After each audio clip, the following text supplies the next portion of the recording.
எங்கள் அம்மாவுக்கு வந்துட்டு கர்ப்பப்பை வாயில் புற்றுநோய் இருந்துச்சு. டாக்டர் 3rd ஸ்டேஜ் சொன்னாங்க. அதுக்கு கீமோ, ரேடியேஷன், பிரேக்கி தெரப்பி எல்லாம் கம்ப்ளீட் பண்ணிட்டோம். ஃபாலோஅப்பில் இருந்தோம். திடீர்னு பார்த்தா வேறு நெறிக்கட்டிக்கு பரவிடுச்சுன்னு சொல்கிறாங்க. அந்த மாதிரிலாம் வருமா?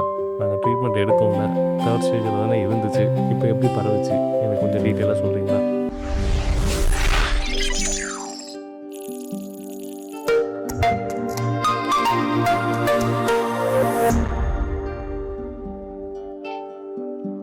உங்கள் சினாரியோ எனக்கு புரிஞ்சிச்சு. 3rd ஸ்டேஜில் இருந்த கர்ப்பப்பை புற்றுநோய்க்கு கீமோ, ரேடியேஷன் கொடுத்தாங்க. அதுக்கப்புறம் ஃபாலோஅப்பில் இருந்தப்போ கழுத்தில் இருக்க நெறிக்கட்டிக்கு போயிருக்கு அப்படின்னு சொல்லியிருக்காங்க. ரைட். நான் ஃபஸ்ட்டே சொன்ன சினாரியோ படி 3rd ஸ்டேஜ்னால் என்ன மாதிரி 3rd ஸ்டேஜ் அப்படிங்கிறது பார்க்கணும். இப்போ உதாரணத்துக்கு அவங்களுக்கு மோஸ்ட் காமன் கர்ப்பப்பை புற்றுநோயில் ஸ்குவாமஸ் செல் கார்சினோமா வந்திருக்கலாம். 3rd stage. நெறிக்கட்டிக்கு போன 3rd ஸ்டேஜ். 3rd ஸ்டேஜில் 3C1, 3C2 இந்த மாதிரிலாம் இருக்குது. அது 3Cயில் 1, 2 அப்படிங்கிறத பொறுத்து இருக்குது. அவங்களுக்கு 3C1 இல்லை 3C2 அந்தமாரி இருந்திருக்கலாம். இப்போ அதுக்கு நீங்கள் ட்ரீட்மெண்ட் எடுத்துட்டீங்க. இப்போது ட்ரீட்மெண்ட்டுக்கு முன்னாடியே நான் சொல்கிறேன், அது 3rd ஸ்டேஜ் தான். பட் ஆல்ரெடி என்ன மாதிரியான ஸ்டேஜ்? கர்ப்பப்பை புற்றுநோயிலேருந்து பக்கத்தில் இருக்க நெறிக்கட்டிக்கு அது ஸ்ப்ரெட் ஆக ஆரம்பிச்சிருச்சு. பட் அது பக்கத்தில் இருக்க வரலையும் தான் போயிருக்கு. ஸோ அவங்க அந்த ஏரியாவை சேர்த்து கீமோ, ரேடியேஷனில் கவர் பண்ண முடியுங்கிறதுனால கவர் பண்ணிட்டாங்க. அது ஸ்டேஜ் 3C தான். ஆனால் அது 3C அடுத்து விட்டால் 4 அவ்வளோதான். ஸோ 3C1ம் 2Bயும் இல்லை 1Bயும் இல்லை 1Aவும் ஒன்றும் கிடையாது. இது எல்லாத்துக்குமே நம்ம ரேடியேஷன் மூலமாக குணப்படுத்திடுவீங்க. இப்போது 1Bயாக இருக்குதுன்னு வச்சுக்கலாம்.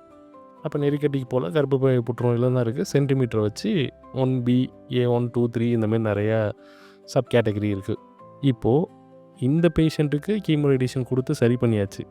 இவங்க 1B2 அப்படின்னு வச்சுக்கலாம்.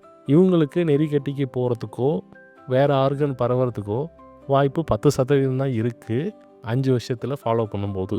இப்போ இதே சினாரியோ 2B இருக்குது. பக்கத்தில் இருக்கிற ஆர்கன் பேராமெட்ரியம் வரலையும் டிசீஸ் போயிருக்கு. இவங்களுக்கு அதே கீமோ, ரேடியேஷன் தான். ஏரியா கவரேஜ் வேறு மாதிரி இருக்கும். பிளானுங்கிறது கீமோ, ரேடியேஷன் உங்களுக்கு சொல்லும்போது. பட் எந்த ஏரியாவில் ரேடியேஷனை கவர் பண்ணுறோங்கிறதெல்லாம் ஒன்றுக்கும் டிஃபர் ஆகும். இந்தமாரி சூழ்நிலையில் அந்த 2Bக்கும் அதேமாரி கம்ப்ளீட் பண்ணிட்டாங்க. எவ்வளோ பர்சன்டேஜ்? 24% அடுத்த நெறிக்கட்டிக்கோ வேறு எங்கேயோ ஆர்கனுக்கு போகிறதுக்கான வாய்ப்பு இருக்குது. நீங்கள் ஆல்ரெடி நீங்கள் சொன்ன சினாரியோ எப்படி பார்க்கும்போது நெறிக்கட்டிக்கு அவங்களுக்கு போயிருக்கு. ஸோ ஆல்ரெடி அவங்க 3C1 இல்லை 3C2வில் இருந்திருக்காங்க. அவங்களுக்கு 40%, அதாவது ட்ரீட் பண்ண பிறகு 40% வேறு நெறிக்கட்டிக்கு போகிறதுக்கான வாய்ப்பு இருந்துகிட்டு தான் இருக்குது. நீங்கள் ரெகுலராக செக்கப்பில் இருந்தீங்க, கரெக்டாக? அதனால் டாக்டர் பார்த்துட்டு கழுத்தில் நெறிக்கட்டி போனோன்னா கண்டுபிடிச்சிட்டார். அது கரெக்டாக தானே? கண்டுபிடிச்சிட்டு அதுக்கான ட்ரீட்மெண்ட் எடுத்திங்கன்னா இப்போ ஸ்டேஜுங்கிறது 4 தான். ஏன்னா நம்ம ட்ரீட் பண்ண ஃபீல்டை தாண்டி அது பரவிடுச்சு. பரவுனப்படி சினாரியோவில் எடுத்திங்கன்னா 4 தான். நான் பழைய வீடியோவில் சொல்லியிருப்பேன், எல்லா 4ம் ஒன்று கிடையாது. எல்லா 4மே ஒரே மாரி கிடையாது. பரவி இருக்குது ஸ்டேஜ் 4. ஸ்டேஜ் 4நாலே அவ்வளோதான், ஒன்றும் இல்லை அப்படின்லாம் கிடையாது. எல்லா ஆர்கனுக்கு போயிருக்கா? ஆர்கன் ஃபங்க்ஷன் அஃபெக்ட் ஆகிடுச்சா? இல்லை நீங்கள் உங்களுக்கு எந்த தொந்தரவும் இல்லை, கழுத்தில் நெறிக்கட்டி இருந்துச்சு, பட் எனக்கு எதுவும் இல்லை, டாக்டர் செக் பண்ணி பார்க்கும்போது ஒரு நெறிக்கட்டி மாரி தென்பட்டுச்சு, ஸ்கேன் எடுத்துகிட்டு அதில் ஊசி டெஸ்ட் எடுத்து அது கேன்சர் தான் கன்ஃபார்ம் பண்ணார். ஆனால் எனக்கு எந்த தொந்தரவும் இல்லை. இந்த 4ம் லிவருக்கு பரவி இருந்துச்சு, நான் அதை சரியாக கவனிக்கிறேன், எந்த டெஸ்ட்டும் போகல, செக்கப்புக்கும் போகல. இப்போ நான் வயிறு வீக்கமாகவோ இல்லை மஞ்சக்காமலை வந்தோ போனேன், கேன்சருக்கு ட்ரீட்மெண்ட் எடுத்தேன், 3C2 தான், 3C1 தான். முடிஞ்சிட்டு ஃபாலோஅப் செக்கப் போகிறேன். ஒரு 6 மாதம் கழித்து மஞ்சக்காமலை வந்துச்சின்னு போனேன். அதை செக் பண்ணி பார்த்துட்டு லிவரில் பரவி இருக்குன்னு சொன்னாங்க. ஓகேவா?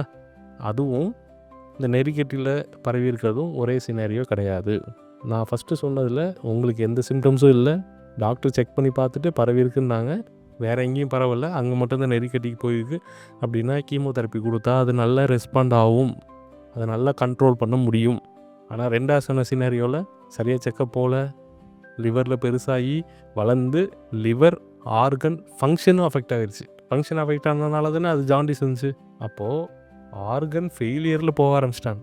இவங்களுக்கும் அதே கீமோதெரப்பி தான் கொடுக்க போகிறோம். ஆனால் ஃபஸ்ட்டு சொன்ன சினாரியோவில் இருக்கவங்களுக்கு அந்த அளவுக்கான ரெஸ்பான்ஸ் இவங்களுக்கு இருக்காது.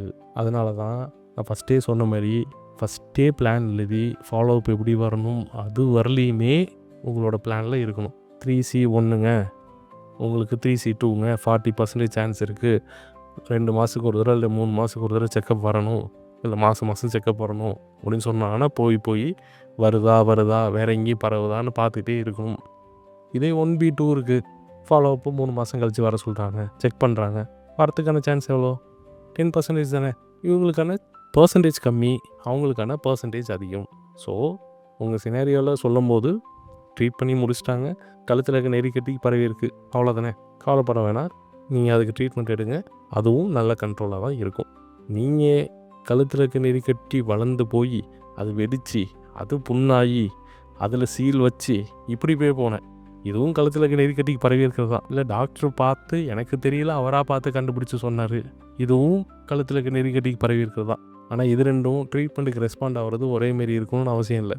டாக்டர் கண்டுபிடிச்சி சின்னதாக இருக்கும்போதே பார்த்தா திருப்பியும் அதை நல்லா கட்டுப்படுத்தி நோயை நம்ம கண்ட்ரோலில் வச்சுக்க முடியும், பயப்பட தேவையில்லை. அதனால தான் சொல்கிறேன், பழைய வீடியோலையும் சொல்லியிருப்பேன், கேன்சர் ட்ரீட்மெண்ட் எடுத்தவங்க என்ன ஸ்டேஜுங்கிறத பொறுத்து உங்கள் டாக்டர்கிட்ட கேட்டு எவ்வளோ தூரம் திருப்பி வரத்துக்கான வாய்ப்பு இருக்குதுன்னு கேட்டு எவ்வளோ நாளுக்கு ஒரு தடவை ஃபாலோ பண்ணணுமோ அந்த டேட்டில் கரெக்டாக ஃபாலோ போங்க.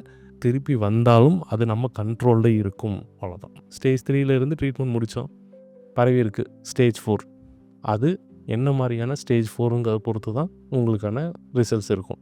எடுத்தோன்னே ஸ்டேஜ் 4லேயே ப்ரெசென்ட் ஆகிறாங்களே அவங்களும் இவங்களும் ஒன்றும் கிடையாது. ஸ்டேஜ் 3 ட்ரீட்மெண்ட் எடுத்து 4ஆக போனவங்க கொஞ்சம் பெட்டர் ப்ரோக்னோசிஸ். அதை எந்தவித ஆர்கன் ஃபங்க்ஷனுமே அஃபெக்ட் ஆகாமல் நம்ம செக்கப் போய் நானே சின்னதாக இருக்கும்போதே கண்டுபிடிச்சிட்டேன்னா அவங்க இன்னும் பெட்டர். ஸோ அதனால தான் கேன்சர் ட்ரீட்மெண்ட் எடுத்தாலும் ரெகுலராக ஃபாலோ அப்பில் இருக்க சொல்கிறோம். புரியுதா? தேங்க்யூ.